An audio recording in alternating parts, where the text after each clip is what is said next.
Good evening. Welcome back to Trial Watch with Demetra. I am Demetra lit all day, and we are back tonight. Fingers crossed. Hopefully problem free, but hey. Court is now back in session. Hey, Tweety. Hey, living my best life. OG. One moment. Let me grab my cigarette.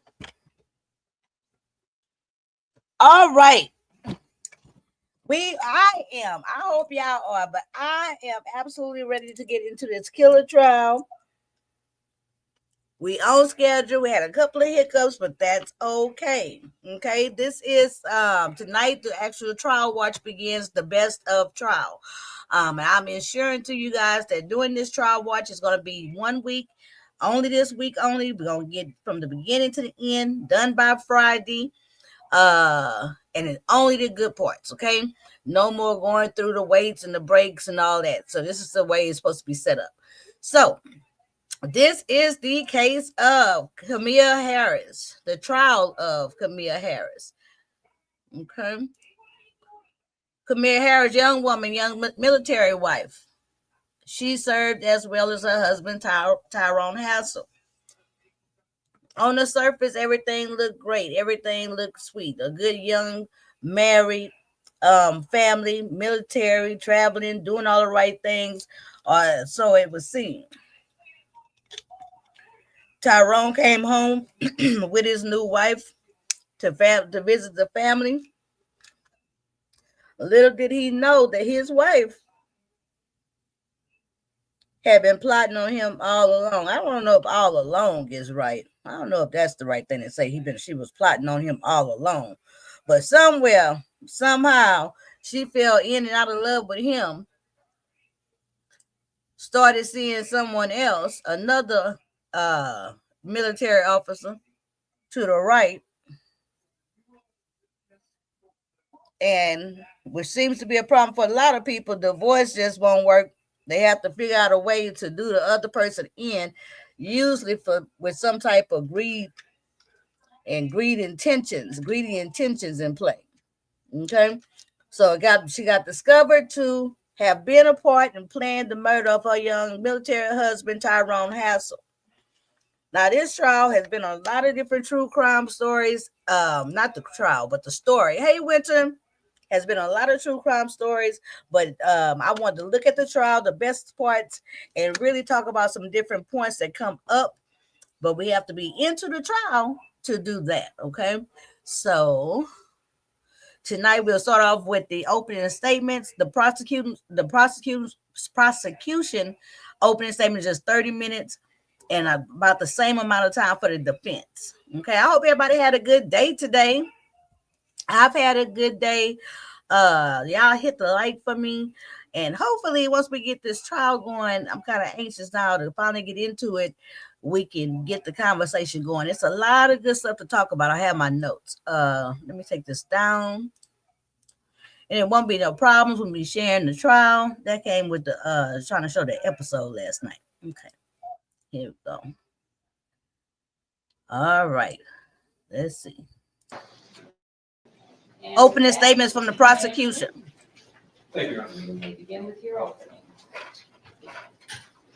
This will give more of the background during the opening statements, too.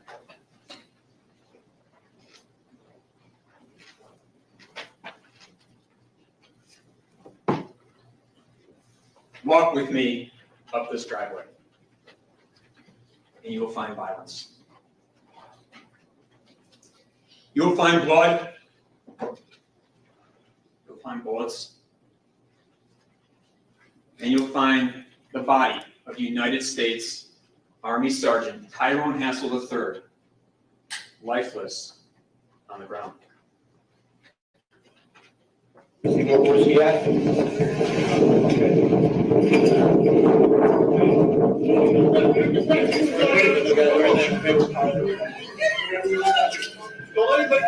Hey, T-Lo.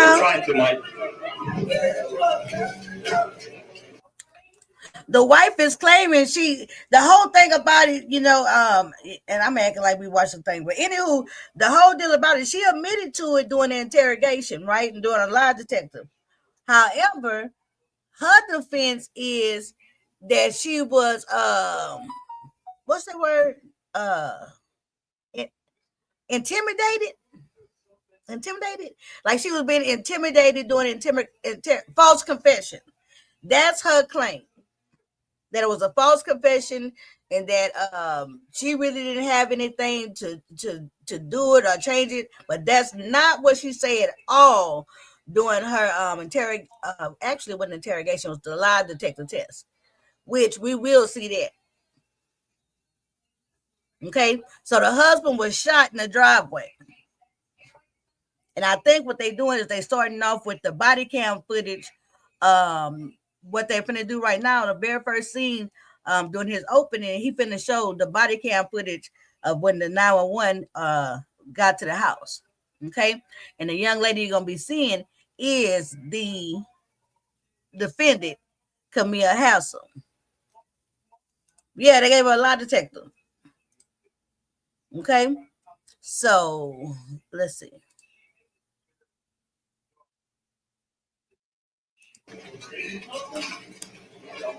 I need to start doing a recap video, intro video or something. Okay. You will find that he was the victim of a planned killing. I didn't kill him. Conceived months before and carried out on New Year's Eve of 2018. The woman responsible for that killing is seated right there, the defendant.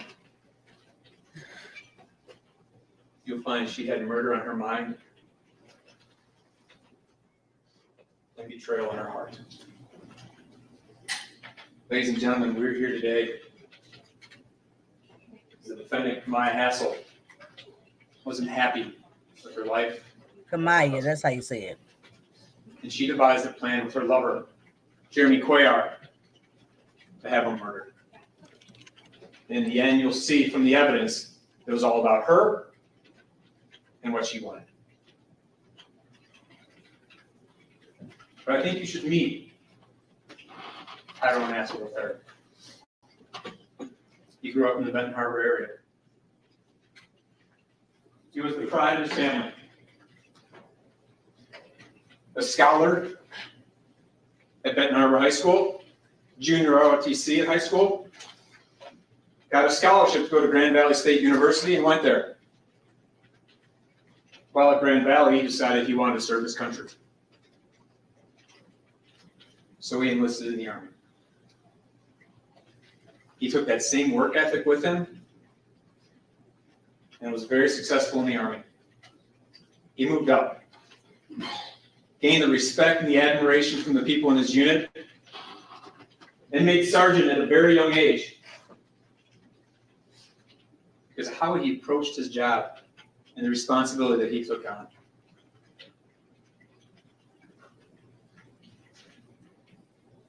People with him in his unit looked up to him. His family looked up to him too.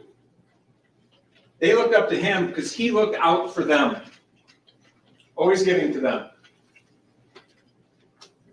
You'll find a few years ago, his brother just graduated from Benton Harbor. Sergeant Hassel said, why don't you move out? He was in the Army at the time. Why don't you move out to Colorado with us? Start a better life out there. That upset the defendant. You'll also hear that on January 2nd, 2 days after he was murdered, he was set to go back to Georgia with his little sister. Same situation. Little sister had just graduated from high school, and he was going to take her back to Georgia with him to start a better life down there. He gave to his family. He gave to his country in the Army. He gave up until the moment that his life was taken. Sergeant Hassel met the defendant, Kemia Hassel, in the Army. They married, had a child. They married in 2016. The child, Tyrone Hassel IV. Affectionately, they nicknamed him Chunk. He's pretty big, hefty. Things aren't always easy though when you have a newborn. Life can get stressful. Things can get tough. The defendant was not happy with her life and the stress. She wanted more that she felt she was not getting from Sergeant Hassel in their relationship. In February of 2018, Sergeant Hassel deployed to Korea. The defendant also took a deployment to Korea. They're in separate units. They're in separate barracks in Korea. They would see each other, but they were living separately. That started in February of 2018. Chunk, I'm just going to call him Chunk. Their child stayed back in the U.S.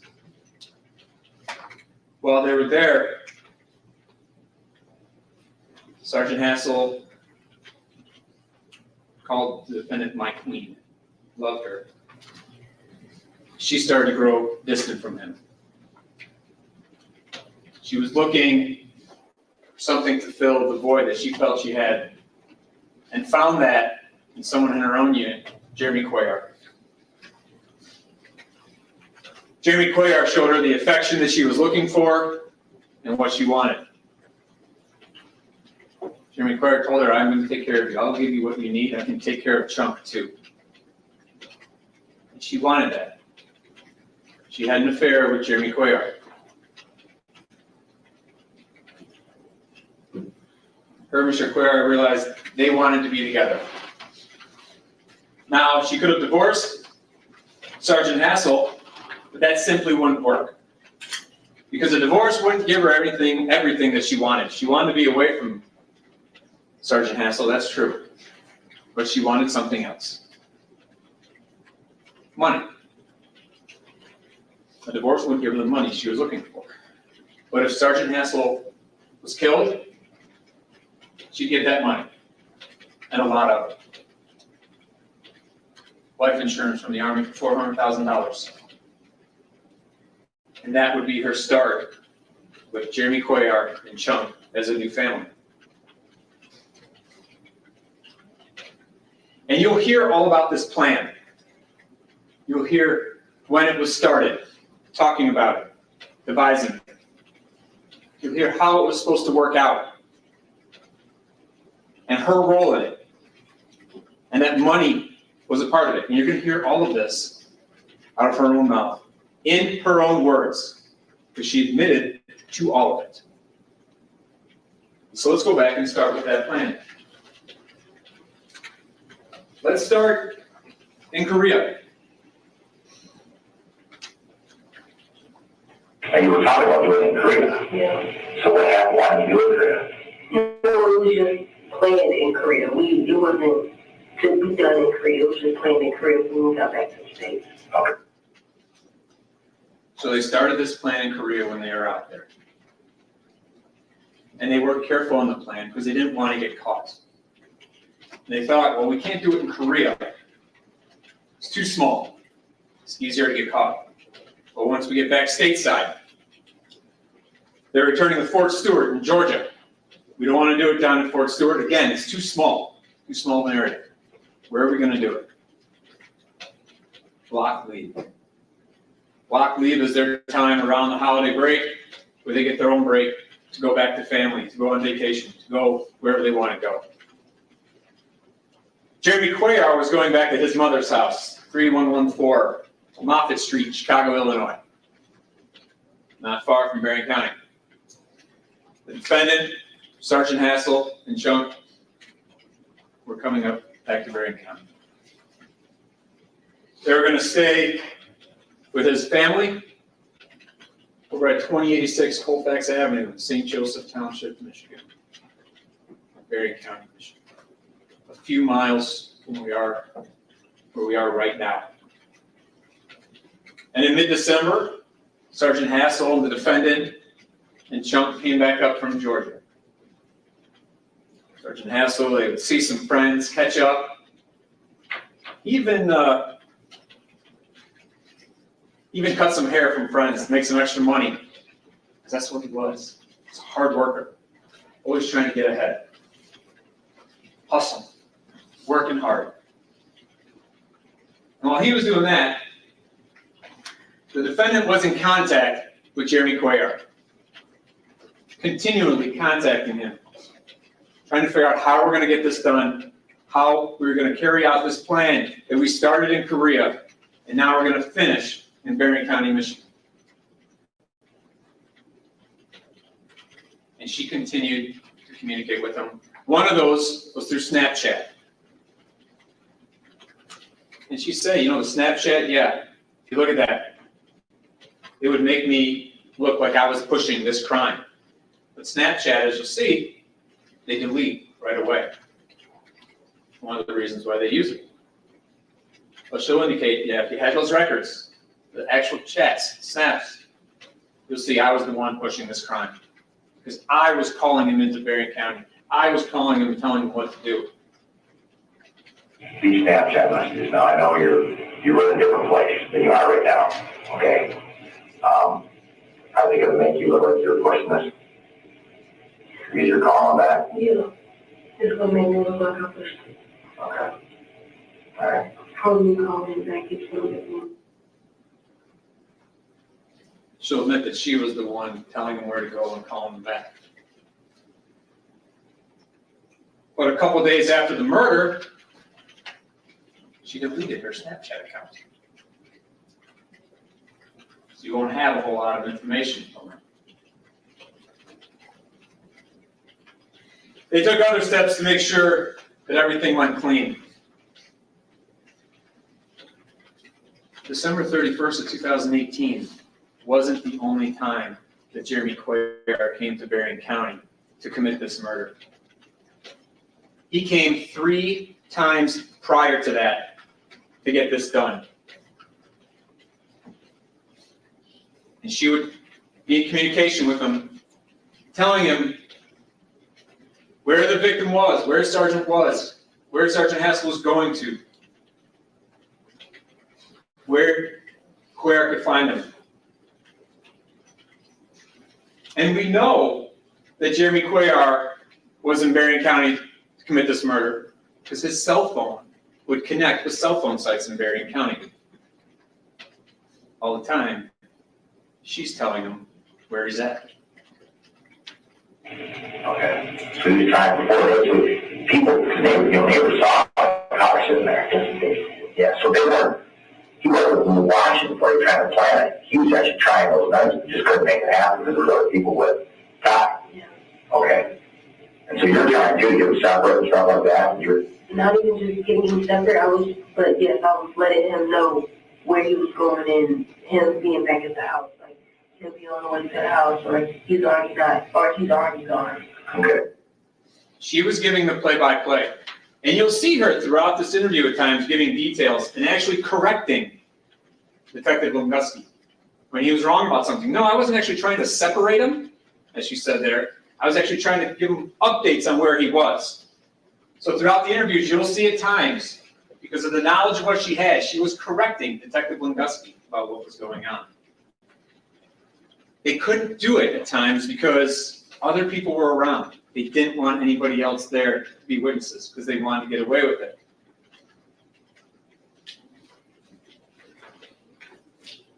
New Year's Eve came. Jeremy Cuellar made his 4th and fateful trip back to Berrien County to commit this murder. And there were some issues, and at times Jeremy Cuellar said, look, it's not working out tonight, we'll do it another time. And the victim, or the defendant said, no, we got to get it done tonight. Look, this is where he's at. She even mentioned him being at Walmart and talked about him being at Walmart and wanting to complete it that night. I told him, I said, he's going to be coming back soon. He came back to the house, nothing happened. You call him back to this, was that? No, when he went to Walmart. Or the Walmart, okay. Yeah. I said, he's going to be coming back. I said, he just let he's going to be coming back soon. And you'll hear the whole statement. And we know that the victim did go to Walmart that night, as she gave play-by-play to Jeremy Cuellar. Steady pushing them.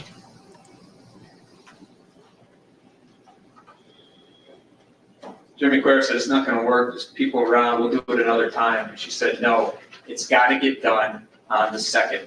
She called him back to make sure, on New Year's Eve. She called him back to make sure it got done on New Year's Eve because they were going back to Georgia on the 2nd, and it wouldn't get done when they went back to Georgia. You were telling the whole time and come back, you call him back. You wanted it done that night rather than waiting for another day? Yeah, pretty much, because we're supposed to be leaving on the 2nd.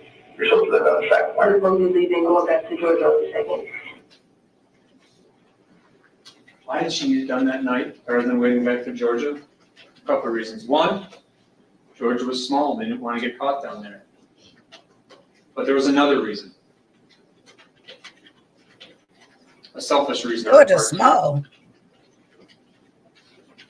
When they left on January 2nd, when they were supposed to leave, because we know Sergeant Hassel never made it back to Georgia, Sergeant Hassel was bringing his little sister down to Georgia. And the defense said, I knew if she came down, it wouldn't happen.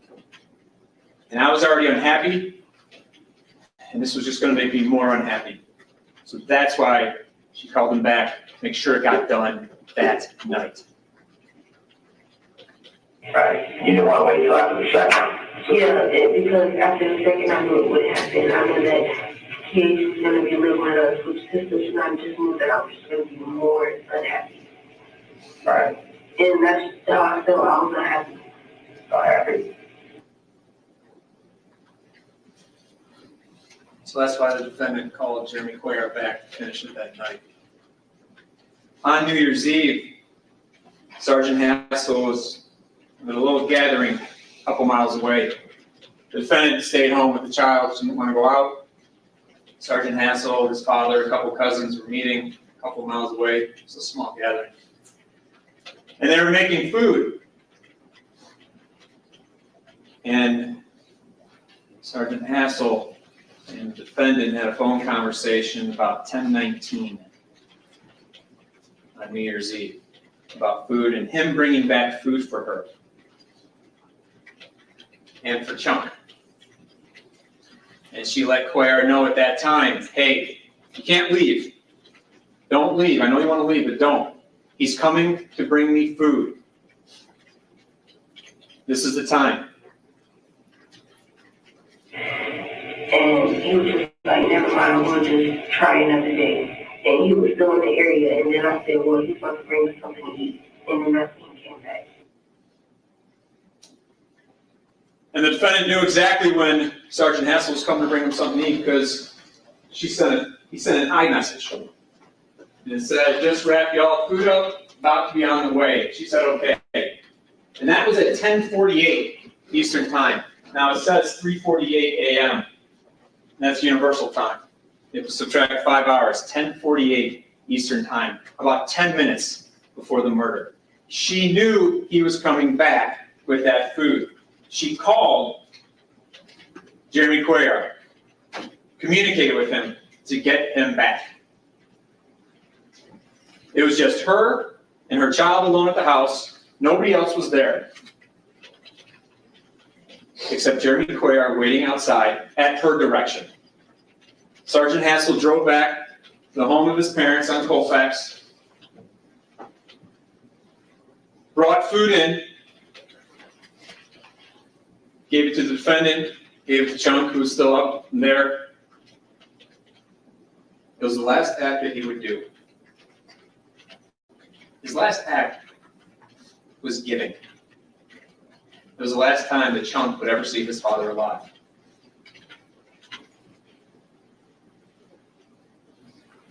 He left out the side door of the house, went back to his truck, parked in the driveway. And immediately, Jeremy Cuellar approached him, raised a 9mm pistol, shot him multiple times in the head and neck area. Sergeant Hassel dropped to the ground. Jeremy Cuellar had that gun again and pulled that trigger again. Shot him again when he was on the ground. And then he ran off. The police responded to the scene.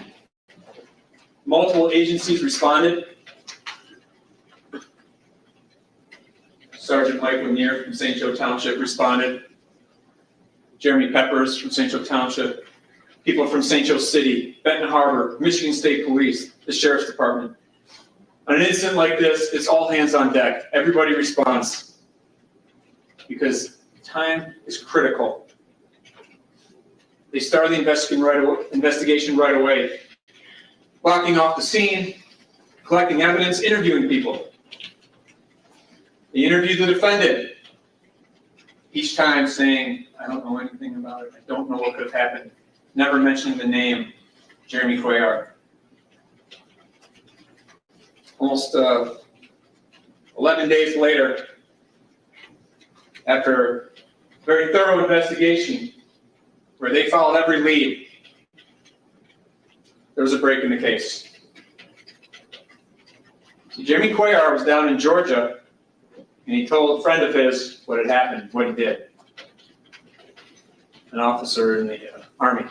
His name was Jaquan Hamilton, Specialist Hamilton. Hamilton went to the Army Criminal Investigation Division, CID. It was tough for him to do that. He was reluctant to do it, but he did it. The investigation started to roll from there, and the chips started to fall. Cuellar was found with a magazine in his car that matched the ammunition, that matched shell casings from the scene of the murder. They also had information they'd been up in Michigan around the time of the murder. Things started to happen. Georgia called to Michigan. St. Joe Township, they responded. Said, all right, we need to talk to Kemia again. This time she was interviewed by a detective from Michigan State Police, Detective Andy Lunguski. And he helps out on crimes and pitches into and helps out interviewing suspects. And you're going to see the video. You've seen clips of it already, but you're going to see the video from Detective Lunguski. The Miranda warning he gave her, the written form for it. Watch that video. Listen to her answers. The details that she gives. Lunguski was able to get her talking. She provided the details. You learn she was a woman who was unhappy with her husband and wanted more. You learn that she planned this out and helped to carry it out. And what you also learn, when we talked earlier about betrayal in her heart, was greed in her heart. Money. You will learn that money was a big part of the equation here, by her own admission. Is the money part of it? The money is part of it, yes. Okay. She'll talk about $400,000. Detective Lunguski said, did you put that above Ty's life? It wasn't worth it, was it? I did put above his life. No, it wasn't worth it. But you put your needs and your wants above somebody's life. I did. $400,000 not worth Ty, is it? You thought it was before. Would you say that's a fair statement? Yes. You'll go through the interview, and you'll also hear talk about Jeremy Cuellar, the man that promised to take care of her, take care of Chunk. And during the interview, another sign of her selfishness, she gets upset with Jeremy Cuellar.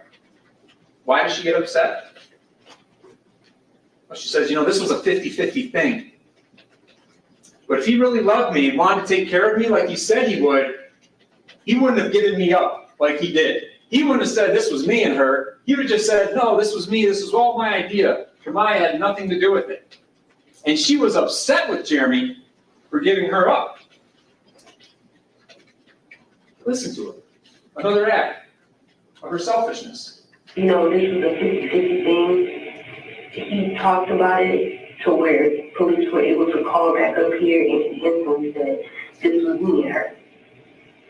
It was never, well, I felt this type of way about him, so I scoped out and I did it. He wasn't thinking about taking care of me and my child like he told me that he would. He instantly just said, this is me and her, we playing this out together. He wasn't interested in taking care of me and my child like he said he would. She was upset with him because he talked about her being involved with it. That's why she was upset with him. You'll see this confession, the details she gives. Even at one point in the confession, she will say, I feel just as guilty as he is. Her own words, she feels just as guilty as Jeremy Cuellar for Jeremy pointing that gun and shooting Sergeant Tyrone Hassel that night.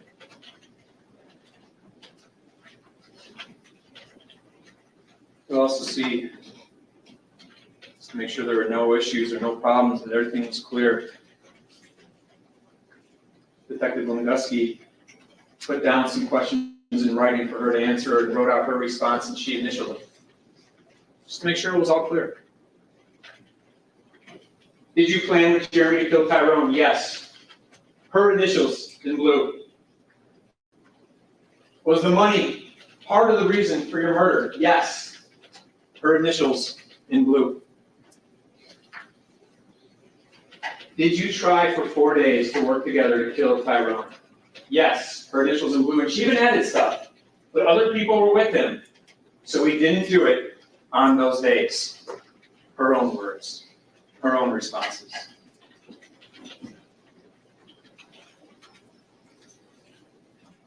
But even after speaking with Detective Lungusky, she admitted again to planning this out. She admitted again to doing the murder. Again, that money was part of it. She made a telephone call to her mom. That phone call was recorded. But on it, she says again, yeah, we planned it in Korea. Money was part of it. Jeremy came up here from Chicago to kill him. And she also mentioned that Jeremy ditched the gun in Chicago. She said that all to her mom on the phone. You'll hear some of the recordings. There were many, many phone calls. Can't play all of them. Over 1,000. But you'll hear some of her statements and what she said.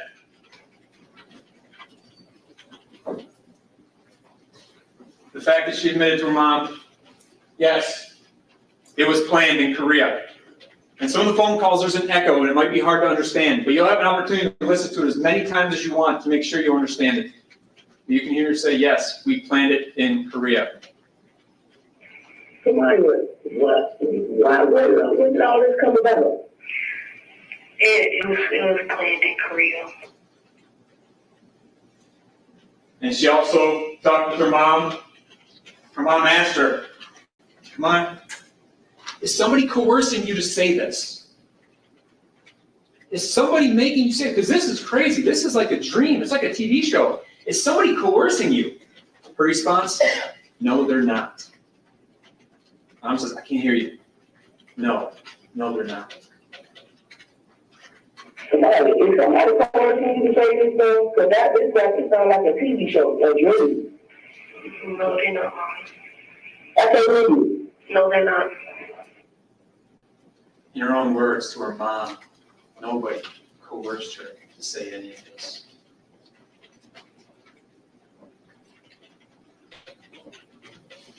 Mom also asked her a question, which you'll hear is, did you tell him to do that? Referring to Jeremy Cuellar. Did you tell him to shoot Ty? We planned it, Mom. We planned it. Ladies and gentlemen, it is that simple. And it is that straightforward. She conspired with Jeremy Cuellar to have her husband murdered.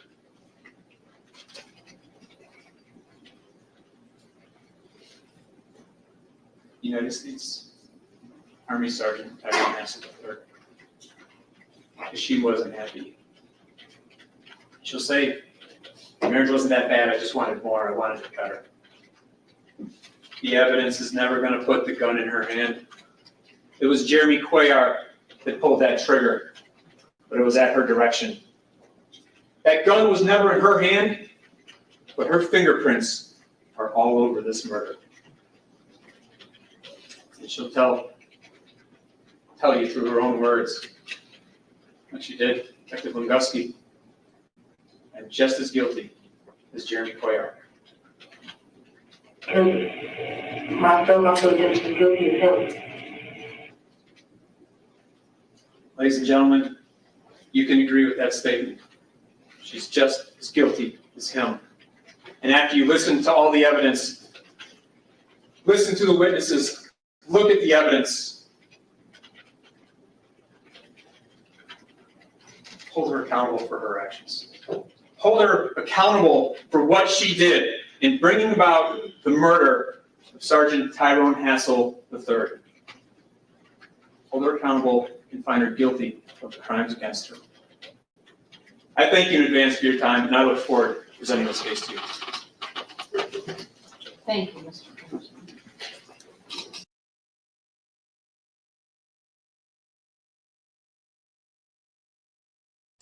All right, before we get to the defense opening statement, slow down. Before we get to the defense opening statement, let's talk about the prosecution, right? So that was the prosecution's opening statement, and they laid it out. They talked about how, how they was all in the military. Kemia, I can't say her name right to save my life. Kemia, all of them in the military, all from different states. Her and this boy, Tyrone, get married. They have a baby. He wasn't beating her. He wasn't cheating on her. He wasn't a lot of different things. She just didn't feel like she was having everything she's supposed to have. How much of that got to do with reality TV and all this, what is it called? Relationship goals. Thinking it's everything supposed to be like on TV. I don't know why he, hold on. That's my honey.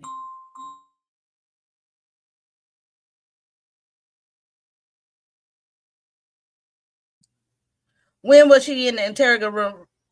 When she was in the interrogation room, right after that? Nope. I thought she was remorseful. Hold on, baby. Hold on.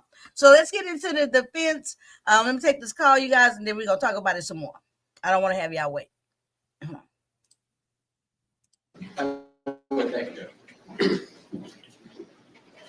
Ladies and gentlemen, there is no question that Sergeant Hassel's death is not just sad, but is a tragedy. Anytime anyone dies, I think we all agree it is sad.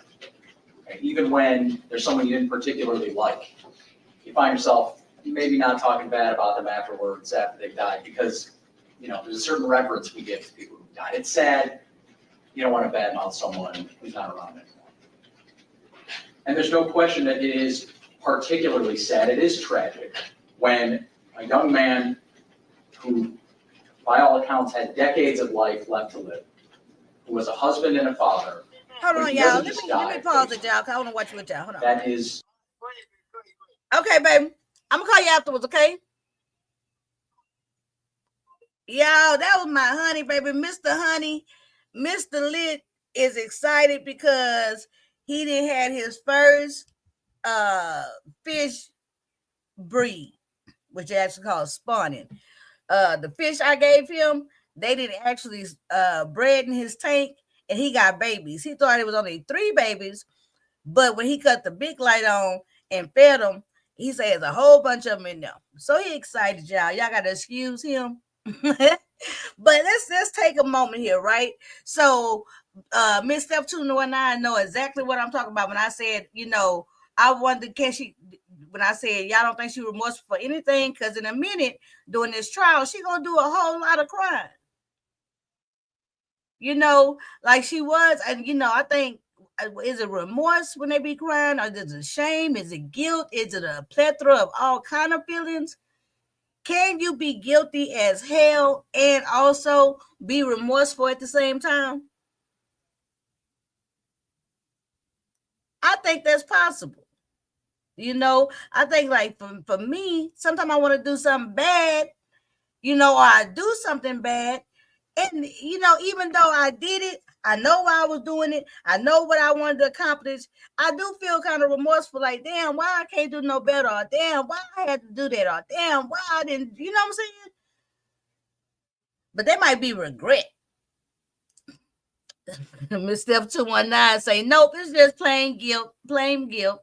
I'm gonna rewind the defense opening statement, y'all, so I can hear with y'all. I haven't heard it in a while. Sorry about that.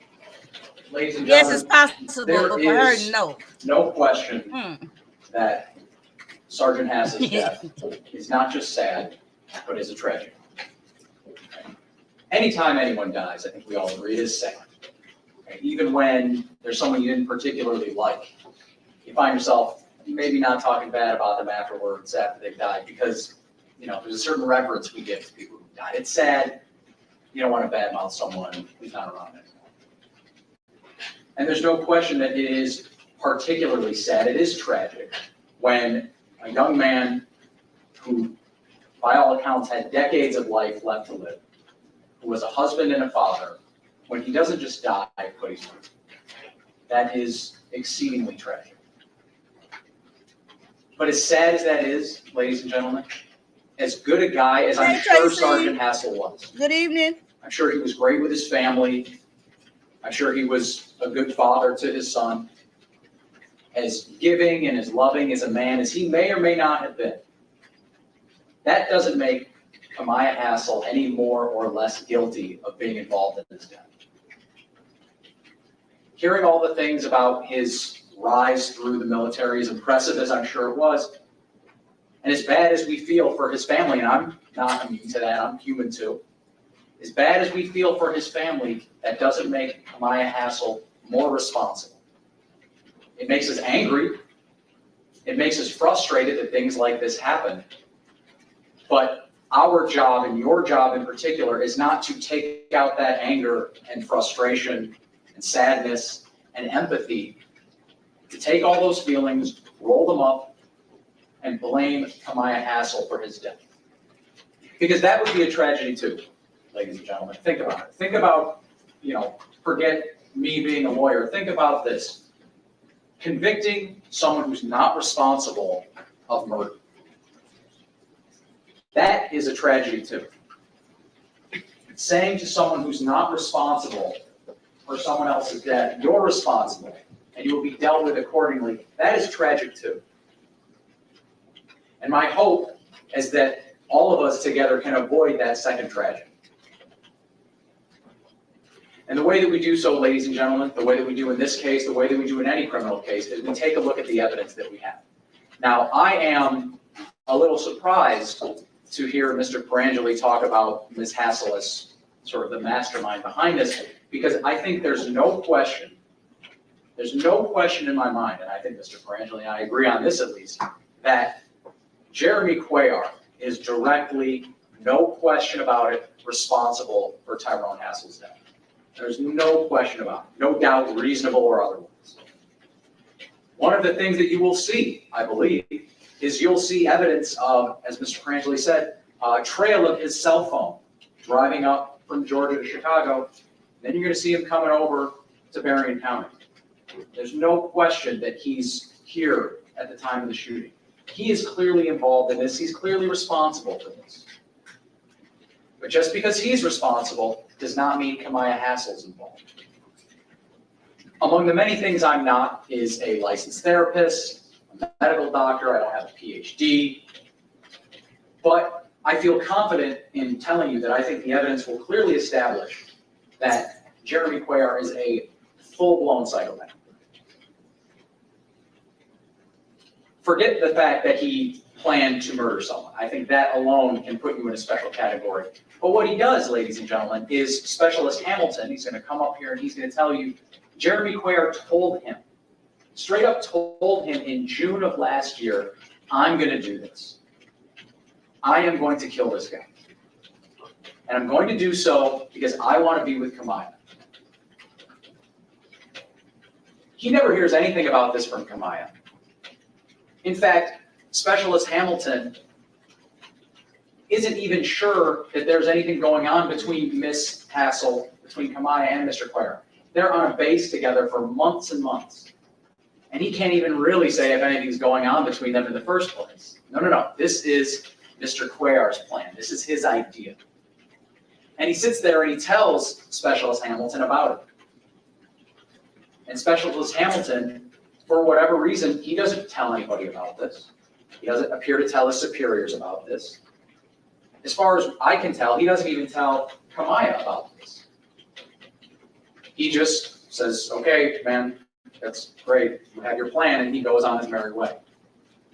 It's not until after Sergeant Hassel's murder that Jeremy Cuellar, again, after he has apparently committed this murder, he comes back and he says to Specialist Hamilton, he says, hey, I got him. I did it. He's out of the way, whatever verbiage he uses. So not only does Jeremy Cuellar come up with this plan, he tells someone about it beforehand, but he tells someone about it afterwards. It takes a special kind of mindset to do that, ladies and gentlemen. Not a careless one, not a stupid one, not, oh wow, this guy was sloppy. It takes a special kind of mental status to do that. And Jeremy Cuellar is obviously so concerning to people, and particularly Specialist Hamilton, that I believe the evidence will show you that Specialist Hamilton sort of holed up because he was afraid of Jeremy Cuellar. When he finally told CID, the Naval or the Army Criminal Investigative, their bureau, he tells them what's happened, and he's afraid of this guy. And I would be too. If someone told me I'm going to go murder somebody, and then they come back and you find out this person's been murdered, and they say, yeah, I murdered them, I would probably be scared too. So not only do we have a witness who will tell you, A, this guy told me this, and I'm going to go ahead and presume that he didn't really think he was going to do it. I'd like to think, and we'll have a chance to ask him, if he really did, he would have told someone. But then afterward, when it's done, he's so afraid of this guy that he, these people are all in the Army. They're not just regular people like you and me. They have training. They have facilities around them to protect them, and even he's afraid of this guy. That's the person, ladies and gentlemen, who's responsible for this. In his own words, he made these statements on his own before there was any murder. After the murder, there was no investigation. He's bragging about it because he's so happy he gets to be with Kemia. He's the person who's responsible. And the only evidence, ladies and gentlemen, the only real evidence that the government has against Kemia is this statement that you heard very well-placed clips from. And what you're also going to hear, though, ladies and gentlemen, is how Kemia Hassel was interrogated first, I believe, in Berrien County. Then I believe they took her from Berrien County to Lansing. She was interviewed, a part you're not going to hear, for about an hour, hour and a half before this statement was made, denying the entire time that she had anything to do with this. Every time she was asked, she said, I don't have anything to do with it. Yes, I know Jeremy Cuellar. Yes, we were in the Army together. No, we weren't in a relationship together. She was consistent all of these times, over all of this time, that she had nothing to do with it. But then, Detective Mungus, he sits down and he kind of breaks her down, ladies and gentlemen, and you see him, he sort of pulls up next to her, and he gets right in her face and he says, Kemia, I get it. I think you're a good person. I know you would never really be involved in this. I'm willing to co-sign. I'm willing to co-sign your loan that says you're a good person, that you really wouldn't be involved in this. And Jeremy's in custody, and he's starting to talk, which he wasn't, by the way, ladies and gentlemen. Jeremy Cuellar gave no statement whatsoever. But that's not what the lieutenant or the detective told Kemia. He said, Jeremy's going to talk, and you got to get out in front of this. You've got to get out in front of this. He says that 8 to 10 times. You've got to get out in front of this. And I believe in you, and I'm willing to co-sign the loan that says you're a good person. And I want you to think about Chunk, ladies and gentlemen. And I would tell you that the same reason that the prosecutor kept calling Tyrone Hassel IV Chunk is the same reason the detective kept calling him Chunk to Kemia. To push those buttons, to make her emotional. You have to think about Chunk. I believe in you And you have to tell me what happened because he's going to start talking and he's throwing you under the bus. And you got to get out in front of this because you have a future with Chunk. I don't know what future she's going to have with Chunk after she's confessed to murder. But he says, you have a future with Chunk. And you got to get out in front of this. And it's only at that time, ladies and gentlemen, only after this detective has falsely said that Jeremy Cuellar is about to throw her under the bus. He says, he talks about, you got to think about Chunk. You got to think about your child, this young mother. He tells her, you got to get out in front of this. You got to think about your future. It's only then, after all those buttons have been pushed, that that statement comes out. It's only then, after she's been poked and prodded, not literally, but after those buttons have been pushed, when he talks about, think about the best interests of your children, think about your future. Again, I don't know what future this is. But it's only at that point, after hours and hours of denying, that Kemia Hassel makes this statement. And that's important, ladies and gentlemen, because the essence of this case is that statement. Mr. Perangeli has somewhere in the neighborhood of 27 witnesses that potentially could be called. Many of them I will have no questions for, because none of them can give you any evidence to implicate Kemia Hassel.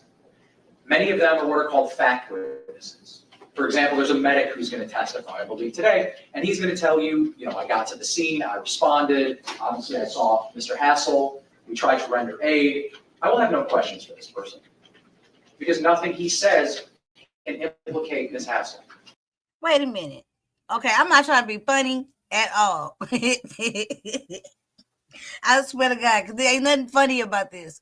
But what strikes me as kind of weird, why they gave her that one little raggedy box of Kleenex in that little bitty spit cup? Why she don't have like the cups they be having at the defendant's table with the carafe of water, how you say that? Carafe of water? Nothing. They gave her a floss cup and a box of tennis shoes. That's a damn shame. And why is like she sitting over there? It's just looking very lonely for her. Let's continue. Everything just look like polar tink tink. There'll be officers who responded to the scene. None of them will implicate Ms. Hassel. I will have no questions for them. And the reason, ladies and gentlemen, when you see me not ask any questions, it's because that person has not shed any light as to whether or not Kemia Hassel is involved in Tyrone Hassel's death. The actual amount of evidence the police have, not that a murder took place. They didn't even give her a legal pad and a pen. Kemia Hassel was involved is very minimal. I hope that you listen to that evidence, ladies and gentlemen, and I hope that we can avoid another tragedy in finding the wrong person responsible for Tyrone Hassel's death. Thank you, ladies and gentlemen. Thank you. Thank you. Wait a minute. Wait. Lady Self say that cup and those tissues match her hair.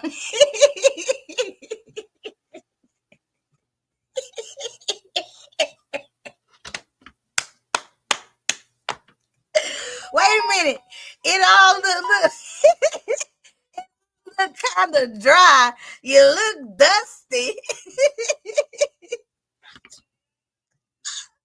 Yes, everything looks.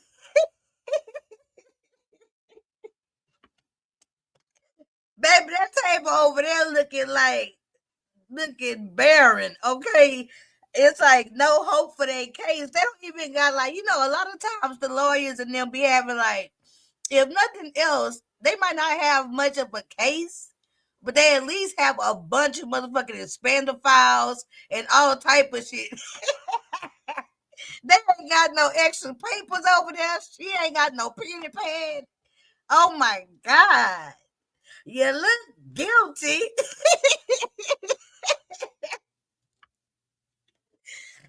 Lord, that it just took me out, okay? I'm so mad that I'm not even gonna get into that. We're doing good. So I gotta make sure I end this like exactly at like 1 hour and 56 minutes or something like that, because then I can get the clips out of it so I can try to get this intro made. So anywho, we gonna get. So who do y'all think? Right now it's not so much of a battle between the attorneys, the opening, like the defense and the prosecution. As far as I'm concerned, they both stated what their case was. We know that she claiming coercion, even though to even try to say coercion in the same argument, right, as 2 hours, those that don't even match. Like, I mean, I guess it's not about in 2 hours. I guess in 2 hours, somebody, you can be coerced, you could be roughed up or something, but damn, not to the point. You think you could be coerced into giving a false confession for first degree murder in 2 hours? That's what I'm trying to say. It just sounds ridiculous to me. Very ridiculous. All right, so this part right here, y'all, this first witness, and then we're gonna be done for the night, is Tyrone Hassel Sr. Okay, our victim right there is Tyrone Hassel Jr., and then he had a baby with Kemia, that's on trial. They call him Chunk, but he was the third. That's his daddy, the senior. Okay, the daddy plays a real pivotal part in this, and in all the true crime stories, he's very vocal. And at the end of this, at the end of the trial, at the verdict, the day that we watched on the last part, when we watched the verdict, we're gonna also watch the jailhouse interview, the not interview, but visit the father had with Jeremy Quaylor, with Jeremy Quaylor, the shooter. And I know I'm gonna drop the link and everything, because we got to talk about that jailhouse visit. Okay, wait a minute. Somebody said something about some coochie and coercion. Hold on. She did coercion with her coochie. She did coercion with her coochie. I need to put coercion on the list. Child, I thought that was the prosecution. She don't have a chance in hell.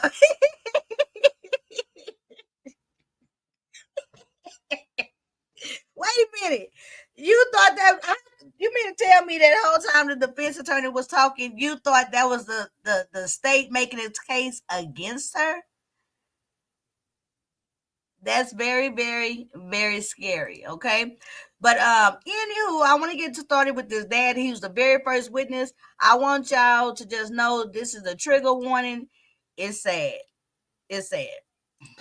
First witness. Yeah.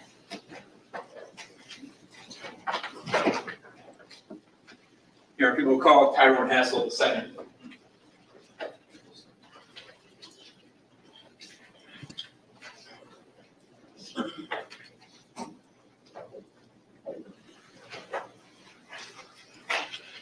Good afternoon. If you'd approach the podium, raise your right hand for the judge, please. Do you hereby solemnly swear the file or look good that and the shit? testimony you are about Okay. to give in the matter now pending before this court will be the truth, the whole truth, and nothing but the truth, this you do under the pains and penalties of perjury? I do. All right, let's Good old big piece of Sir, if you Michigan would hood please state your daddy. full name for the record and spell your last. Tyrone Hassel Jr. Last name is spelled Hassel. Ever seen your honor? Yes. Thank you. Mr. Hassel,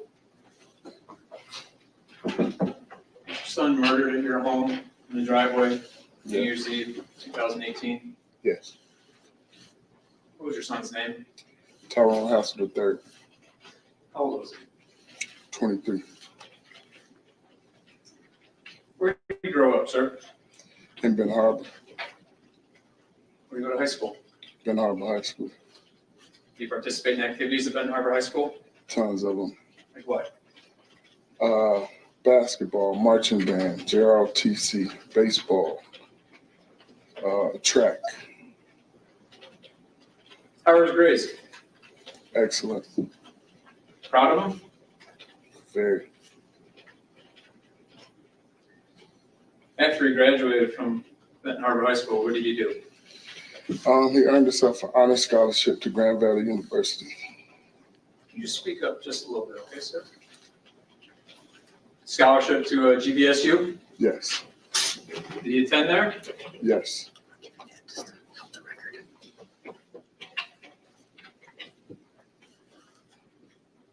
At some point, did he leave Grand Valley? yes. And why did he leave Grand Valley, sir? To join the Army. Remember when that was?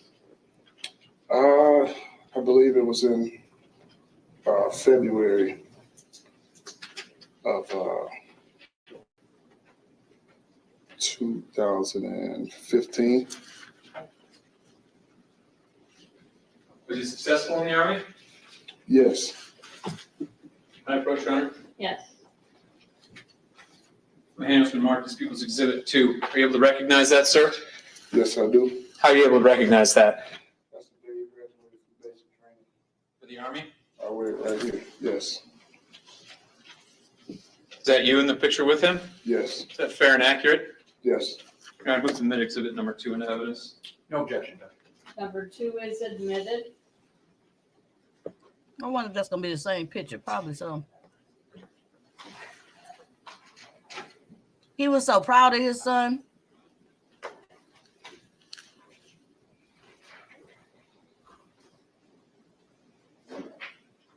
How did he do while he was in the Army? He excelled very quickly. Eventually made sergeant? Yes, he did.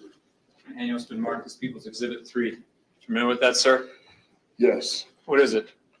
I believe it's not when he made sergeant, but I believe it was another achievement. That's a picture of him Yes, it is. in his Army uniform? Yes. I would admit People's Exhibit 3 in evidence. No objection, Judge. Number 3 is admitted.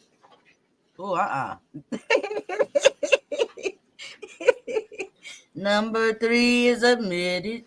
Now, while he was in the Army, did he ever have family that he asked to come live with him? Yes. How many times? Twice. When was the first time? First time is when my other son graduated from high school. He asked, he was in Colorado. He brought him out there. Was he in the Army at the time? My son, yes.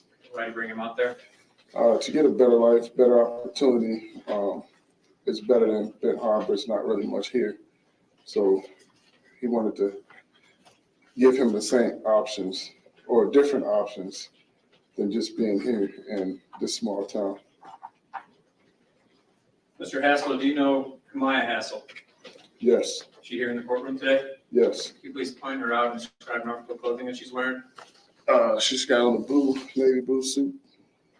May the record reflect when it's identified the defendant here today. Yes, ma'am. How do you know Kemia Hassel, the defendant? She was married to my son. Do you know when your son, Sergeant Hassel, and the defendant got married? I believe it was somewhere in May of 2016. I know that's when the engagement took place. And I think they got married shortly after. Did they have a child together? Yes. What was that child's name, sir? Tyrone Hassel IV. We refer to him as Chunk. Why? Actually, his mother came up with the name, but he was just a little chunky. Hardy, huh? Yes. And when was he born? February 2nd of 2017. At some point, did your son, while he was a sergeant in the Army, deploy out to Korea? Yes. Do you remember when that was, sir? The deployment took place, I believe it was right around February also. It was right after Chunk's first birthday. So it would have been 2018, February 2018? Yes. I struggle with dates now What do you mean? because 2019, to me, still hard to exist.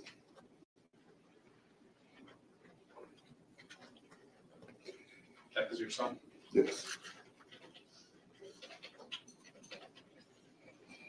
So they deployed a little after Chunk's first birthday, 2018, February. Yes. Did Chunk go with them? No. Where was Chunk? He was with me Okay. for about 4 months, maybe 4.5. And her mother came up. I met her in Chicago at the airport, and she took him for the remainder of their deployment. Just kind of split it up. Yes. So did your son, Sergeant Hassel, get a break while he was in the Army, come home December of 2018? Yes. When did he come home roughly? It was, I believe it was December the 19th or something like that. Who came with him? Kemia, Chunk, and 3 dogs. 3 dogs? Yes. It's a packed car. Did they stay with you? Yes. Where do you live at? 2086 Colfax, Benton Harbor.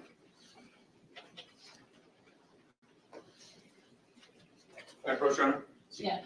Okay, it's 4 and 5. Yes. And I just mark this as exhibit number 4. Are you able to recognize that, sir? Yes. What is it? It's my house.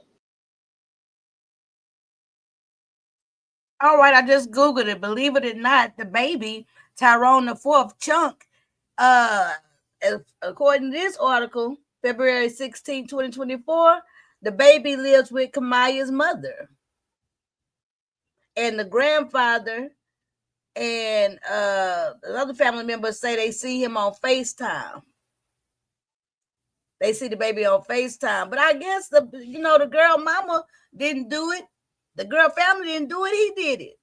I don't know.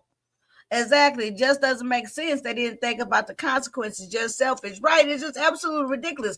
Like for me, I wouldn't want to be laid up with no man who gonna sit up there and so what? You want to sit off of blood money? That's how you taking care of me? That means you're not really taking care of me and being the one that's doing for me as in some type of form of fashion. The man who y'all didn't unalive, the husband that you didn't want no more, the husband that you set up to lose his life is the husband, even in his death, who's still taking care of you and your man.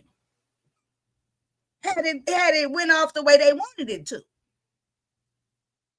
So weird. But people are unscrupulous. I'm sorry, what was the address for your house? 2086 Colfax Avenue. Is that St. Joseph Township? Yes, our address is considered as Benton Harbor, Michigan, but we do live in St. Joseph Township. So Benton Harbor mailing address. Benton Harbor, no address, yes. Oh. Is that in Bering County, Michigan? Yes. Is that a fair and accurate picture of the front of your house? Yes, it is. I move to admit People's Exhibit number 4 into evidence. No objection, Judge. Number 4 is admitted. I can have you take a look at People's Exhibit number 5. I'm going to put 4 on the screen first. That's the front of your house at 2086 Colfax Avenue? Up there on the screen, sir? Oh, yes. All right. People's Exhibit number 5. I'm just going to hurry through this one, I guess. Is that a picture of your house from like the back of your house, looking towards the back of your house from an angle? Yes, it is. Okay. Is that fair and accurate representation how the back of your house looks at from that angle? It's kind of the side. It's the door that we use to go in and out the house. It's behind my neighbor's yard. But that's fair and accurate? Yes. Admit People's Exhibit number 5 in evidence. No objection, Judge. Number 5 is admitted.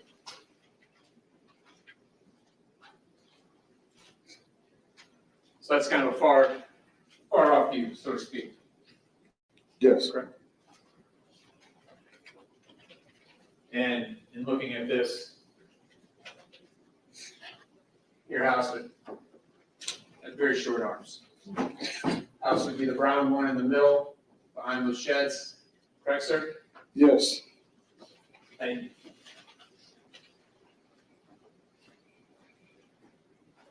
So when your son was home with his family on Christmas break, they were spending the nights at your house? Yes, Maya was spending the nights, Sergeant Hassel at your house? yes, Did the defendant ever spend the nights at any other house? no.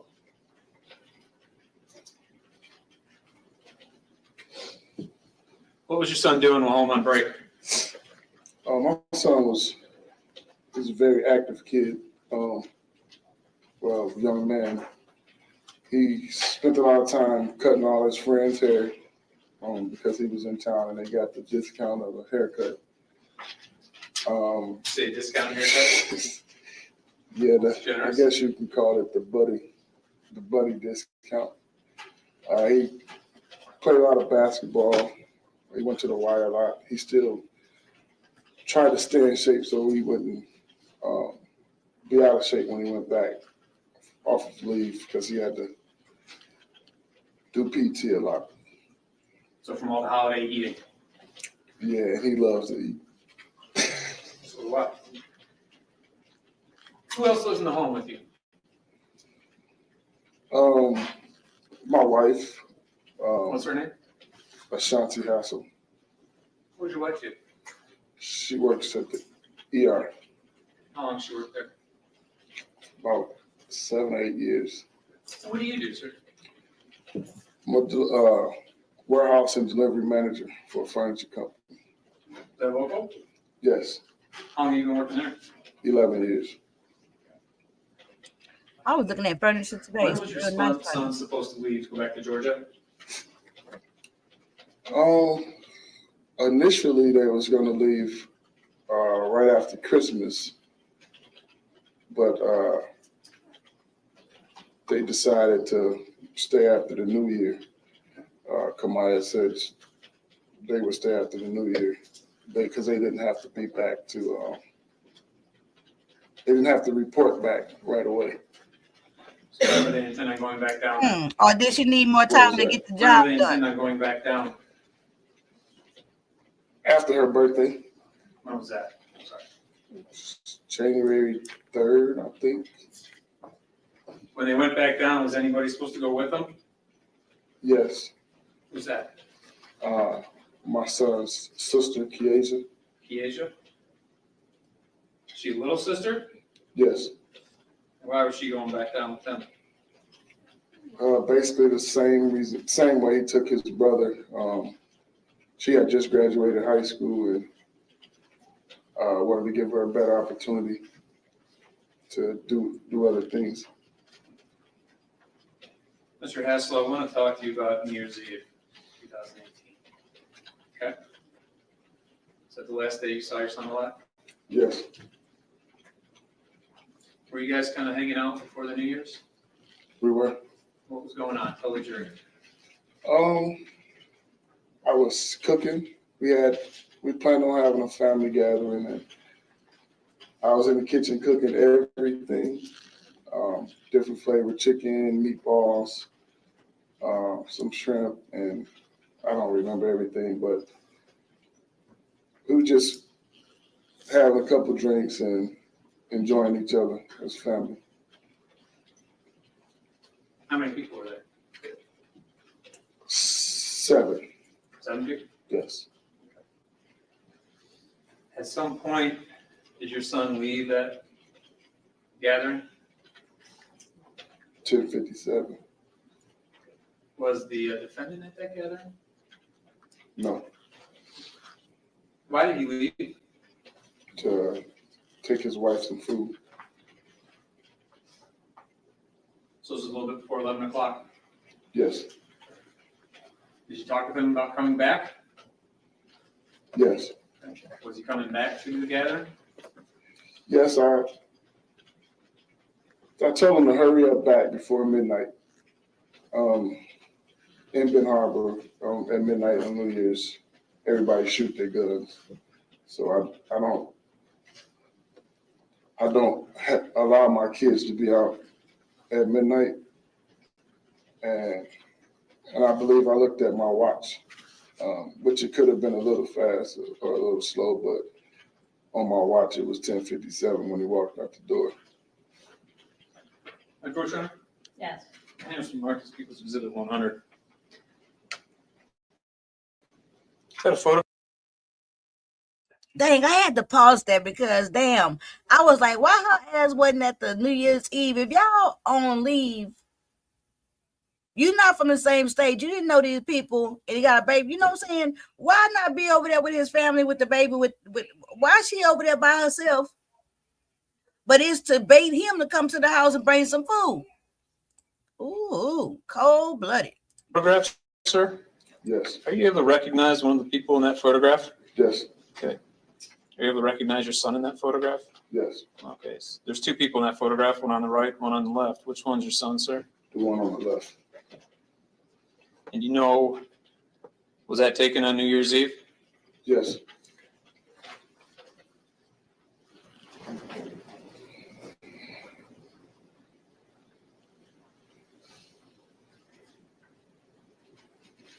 So you told him you wanted him back before 12, and he left a little bit before 11. Yes. What's the next thing you found out about your son?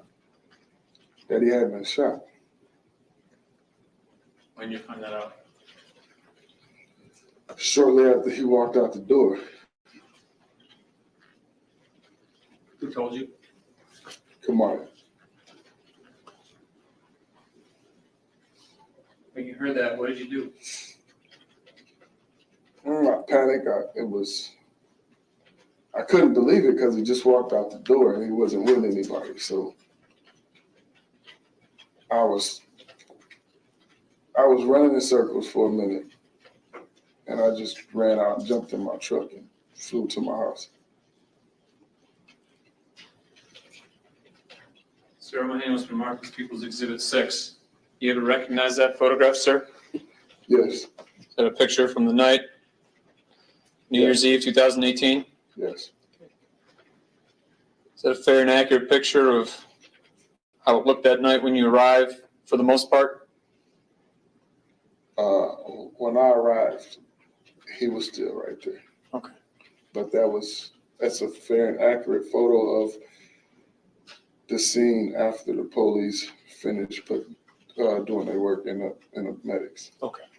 I move to admit People's Exhibit 6 in evidence. No objection. Number 6 is admitted.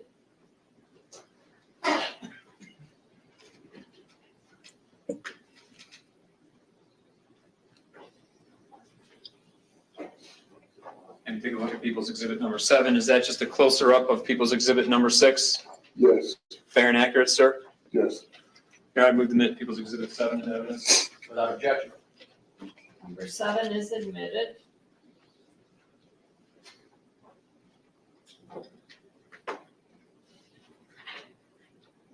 Can you tell the jury what you saw when you got there, sir?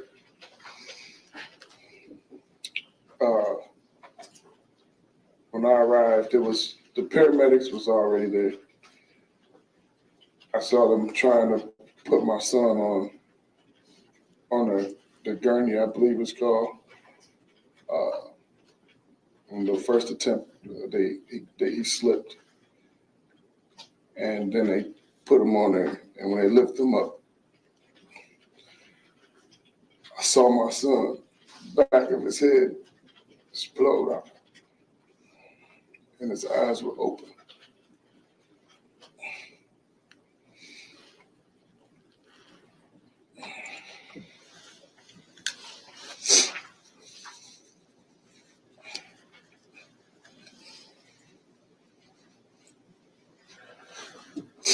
I looked at him to see where all he was shot at, and I saw a hole right here.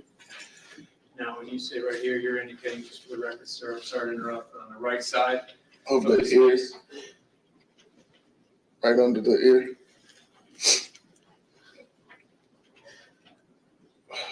And the back of his head was just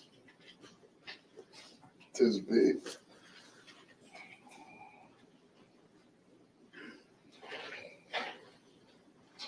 Did they load him on the ambulance? Yes,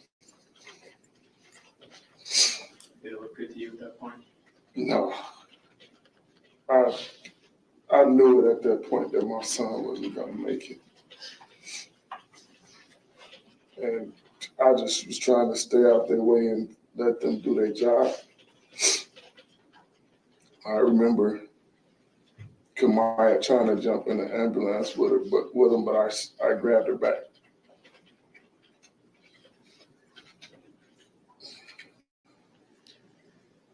Sir, after the murder, did Kemia continue to stay at your house? Yes, Chunk stay there too?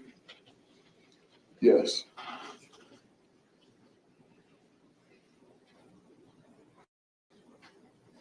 Did you guys meet with the police afterwards? the very next morning. At any time, did the defendant mention anything about Jeremy Cuellar? No, At any time, did she mention anything about her involvement in the murder of your son? no, Did she say anything to you at all about it? no. I think I talked to her about everything that I was trying to find out. I actually started questioning everybody and I guess acting as a detective myself, trying to figure out what happened.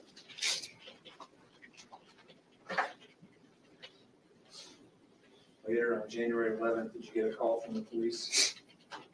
Yes. Did they ask you to bring Kemia? Quick sidebar, right? And here's some like, Ben Harbor, where he had over there in Michigan in the hood, she not even from there. She don't know the lay of the land. She don't know how everything go to politics. With that boy coming home on a holiday pass, it ended up him getting shot in that driveway like that, and he don't got no beef. That shit could have set off all kind of stuff in the streets for retaliation, thinking it's something else. If y'all get what I'm saying, just oh my God, people don't think about shit but they self. Yeah. I got a call from Officer Peppers. I really felt like Peppers was really doing a good job, and I trusted him. And I told him he can call me at any time. And he called me and said something had came up for me and Kemia to go to the sheriff's department and to bring her phone with us. Did you take her down to the sheriff's department? Yes, When you got to the sheriff's department, did you stay with Kemia, the defendant? no. What happened? They immediately separated us. We walked through the door. They said, Mr. Hassel, have a seat right here. Kemia, come right here. And as soon as they walked out of eyesight, he turned back around and told me to go home. It was going to be a long night. Did you see the defendant anymore after that? No, besides coming to court for the first time. Damn, he ain't never seen her again till now. That was on Friday the 11th. Yes, When was the funeral for your son? the 12th, the next following day. 7 North Car.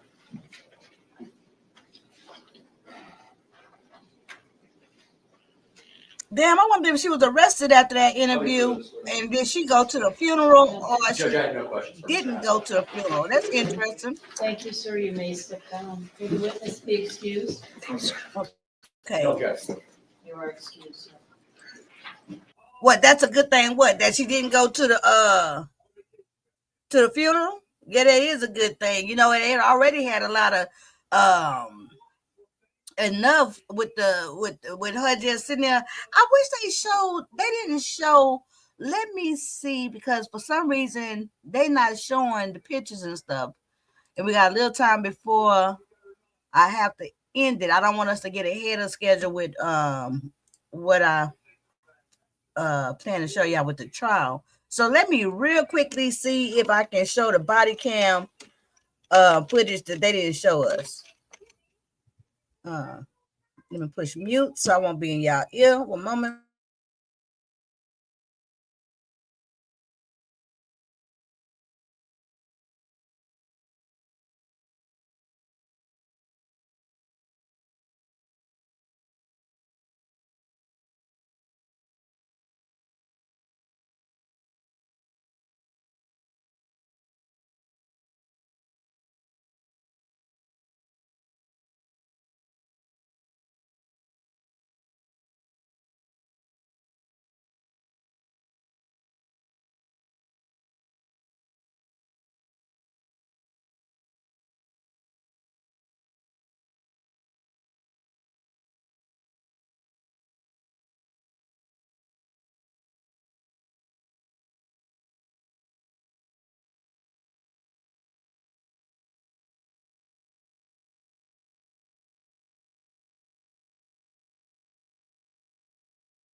Dang, I can't find the body cam. Oh, y'all see it right here with me. So y'all see me. I'll be looking for it. Damn. I wanted to show it to y'all. I didn't recognize they're gonna show the interrogation, so I thought they had showed the body cam too, but they didn't. Of her doing all that acting that she did, acting as though she really cared about these people, this man, and she set it up. But I don't want to mess up my live. Child, they had 2 lives shut down in the last as many days. So I'm going to stop while I'm ahead. I'm going to stop while I'm ahead. Okay, so this is the start of this trial, and I think it's going to bring forth to me. I want to look at the interview that she did with the lie detector test, and when she made her confession. And I want to see what you guys' thoughts are about that. I want to see y'all thoughts pretty much like mine is, that she's selfish and self-centered and all about the money. And quite honestly, can we just say be honest, be real, being real. She look like a nice old country girl, right? Nice little country girl. I don't know. She don't seem like she would be the fastest thing smoking or the hottest thing smoking on the camp. But I know it's about more than looks. It's about more than the looks. Maybe she had the best personality. She had some nice teeth. I don't know. But it seemed like what more does she want? It seemed like people are inspiring or aspiring with an A. It seems like some of these younger people are aspiring to have this like picture perfect and not only just picture perfect, but everybody want to be millionaires, which that's excellent. But the reality in this life is everybody not going to be millionaires. Everybody not going to be, flawless and do all these things. And so when you compare and what you see in these images with what the reality, you're going to be feeling like you're not getting enough. You're not getting what you're supposed to have. And it's not even real. To me, it's like she really got caught up into that. And when we watched the interrogation, I ain't gonna lie. At some point to me, I did feel sorry for her.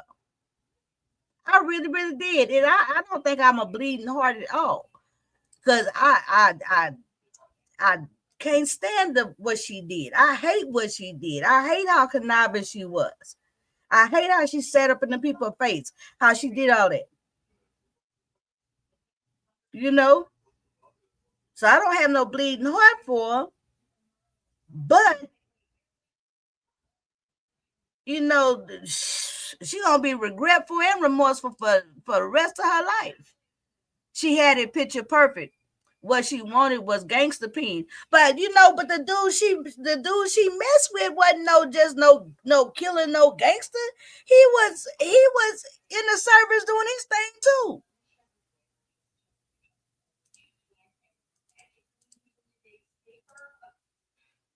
But I guess you're saying maybe he was a gangster from Chicago. Maybe I don't know. I think when they was trying to paint him out to be like he was some type of psycho, I didn't get the fact that he was like some type of psycho. I think he was an idiot. A real fucking idiot to me. You know what I'm saying? To me, it's just like the guy just fell for whatever this girl was telling him to do. And he went with it because he wanted the girl. This man treated her good and he had money. He made started at 23. She was selfish. Right. And she was in the service. She had money. It was that $400,000. And I don't know if because I know that the service have some type of clause, morality clause or something like that, where they get in trouble if they have affairs, right? Commit adultery. So I can kind of see whereas that may be something that made them, like we get a divorce and it come out that we was having an affair or I was seeing you, I can do this will happen to both our careers. That might be something, but damn. you know? So adultery can be criminal offense in the military. Exactly. But she wanted the insurance money. Right.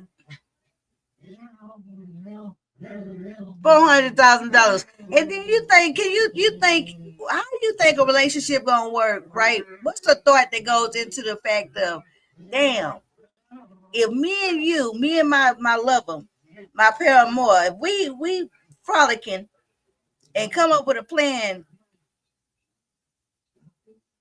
to do away with my husband, sleeping right next to me, knowing that I can sit and so easily plot to kill a man. Be happy with somebody when you know they have it in them to be so evil. It seemed like you'll be both of them be watching each other. I don't know. Sick people attract sick people, child. I wish I could find this damn body cam for this. Let me try one more search body cam.